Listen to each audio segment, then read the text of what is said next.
ভোল্টের পাওয়ার প্ল্যান্টের জন্য একটা পলিসি করেছিলাম, সেটাকে বলা হয়েছিল private sector power generation policy 1996, যেটা পরে একটু রিভাইজ করা হয় 2004।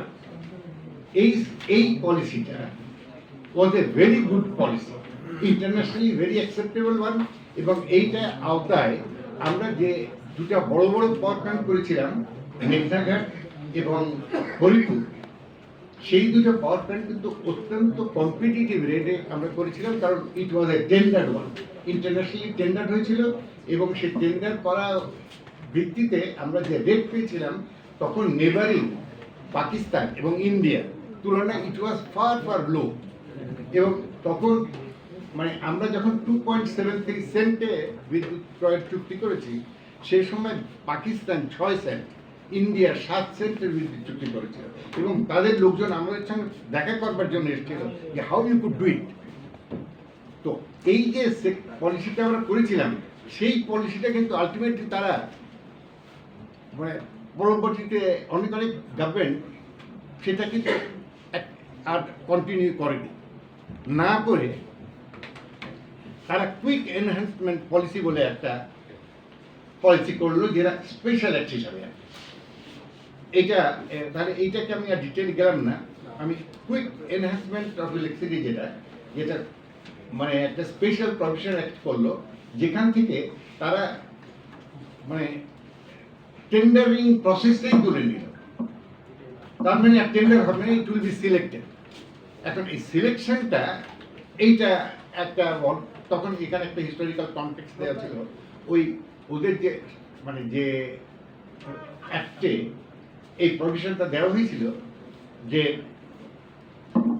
কেন তারা এটা করতে চায়, এই স্পেশাল অ্যাক্টটা এই জন্য করতে চেয়েছিল, তারা বলছে যে আমাদের দেশে এখন বিদ্যুৎটা খুব সঠিক, ইমিডিয়েটলি তাদেরকে সিলেকশন করে ইমিডিয়েটলি মানে বিদ্যুৎ আনা বা ইমিডিয়েটলি এনার্জি আনা, ইভেন শুধু বিদ্যুৎ না, ইম্পোর্ট অফ এনার্জিও এখানে সিলেকশন করে দেওয়া হয়েছে অনেকগুলো পার্টিকে।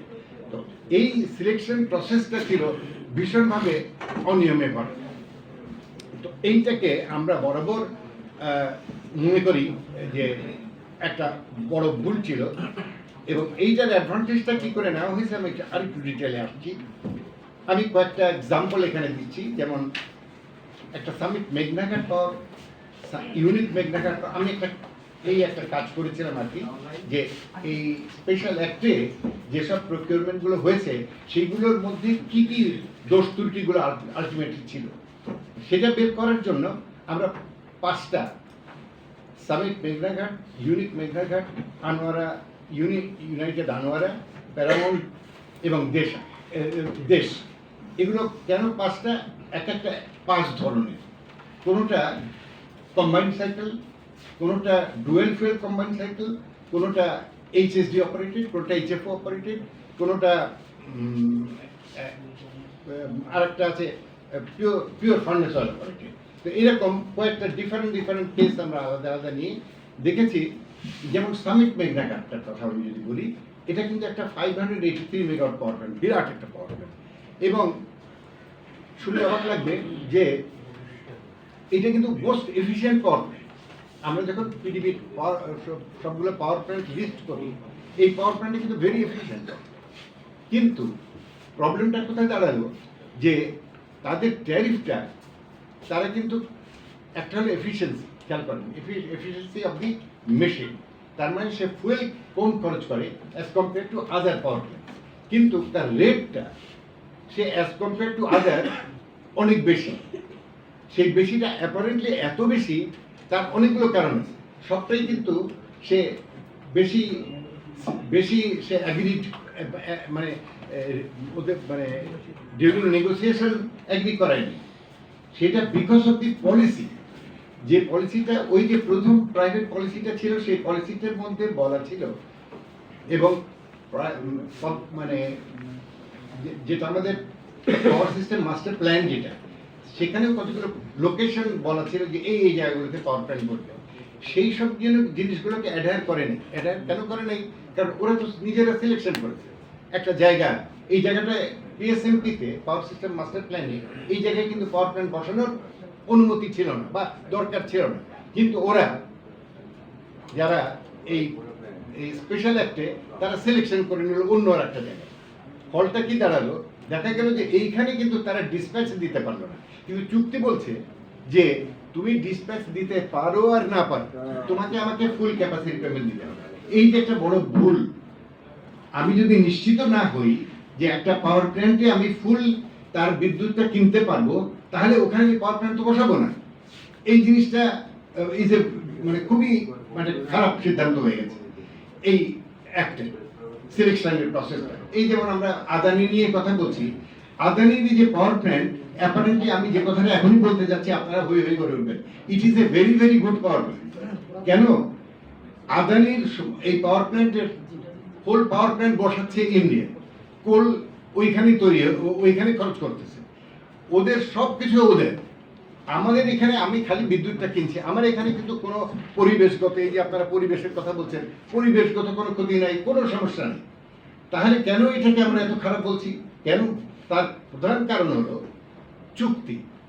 চুক্তিটা এই সেই চুক্তিতে যেহেতু সেটা ওয়ান ওয়ে কোনো ধরনের টেন্ডার ছাড়া চুক্তি হয়েছে, চুক্তিটা কি করা হয়েছে, এইখানকার যে কোলের প্রাইস, আপনাদেরকে প্রথমেই বলেছি যে price of the fuel constitute the major component of the total cost of the power.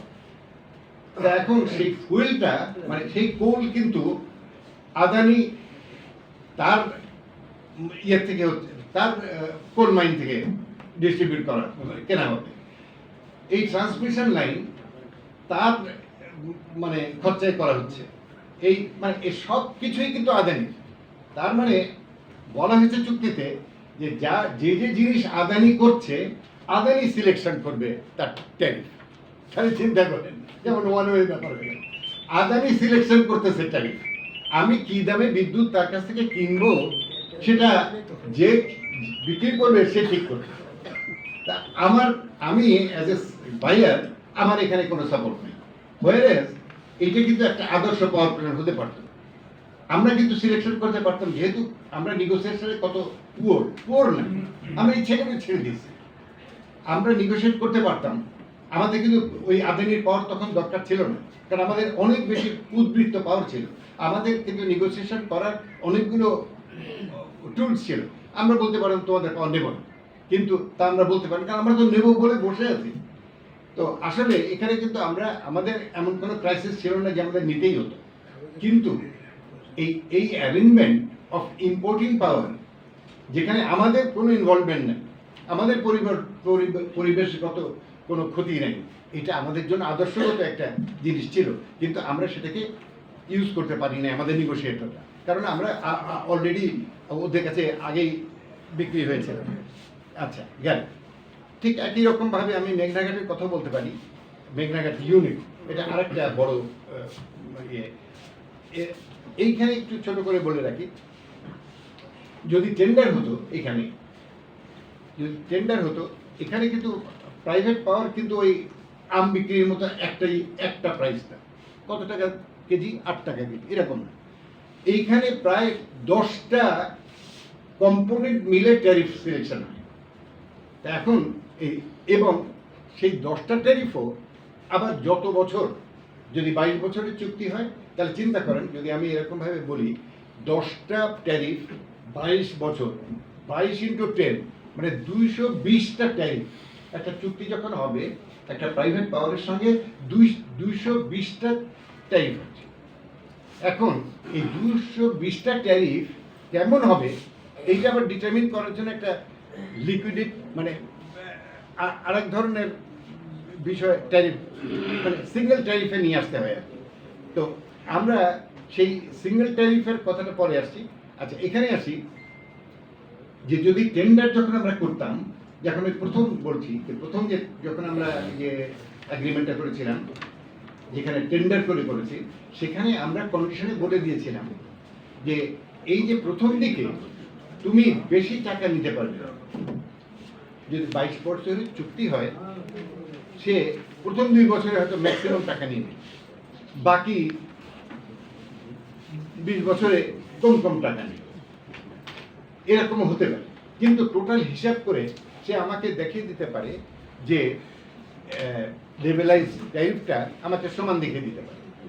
কিন্তু আমি যদি ওকে বলে দিই কন্ডিশনে কন্ট্রাক্টে যে না প্রথম 2 বছরে তুমি ট্যারিফের এত পার্সেন্টেজ বেশি নিতে পারবে, এই চুক্তিগুলো কিন্তু টেন্ডার হলে হতে পারে। কিন্তু যেহেতু এখন টেন্ডার হয়নি, এখানে খেয়াল করেন, এটা ভেরি ইম্পর্টেন্ট, এইটা আপনাদেরকে আমি লক্ষ্য করতে বলবো। সলিসিটেড যেটা ছিল সেখানে কিন্তু দেখেন ট্যারিফটা 9 প্রথম বছরে সলিসিটেড মানে টেন্ডার হয়েছিল, কিন্তু যে দুইটা মানে সলিসিটেড হয় নাই ওরা কিন্তু 11 করে নিয়ে গেছে নেগোশিয়েট করে, বলছে না এটা 11 দেন, তার প্রথম 2 বছর বেশি বেশি নিয়ে গেছে। এইটা কিন্তু মানে খুবই পিওরলি আমাদেরকে ঠকানো। তো এই যে এখানে এটা আমি ব্যাখ্যা দিলাম না, এটা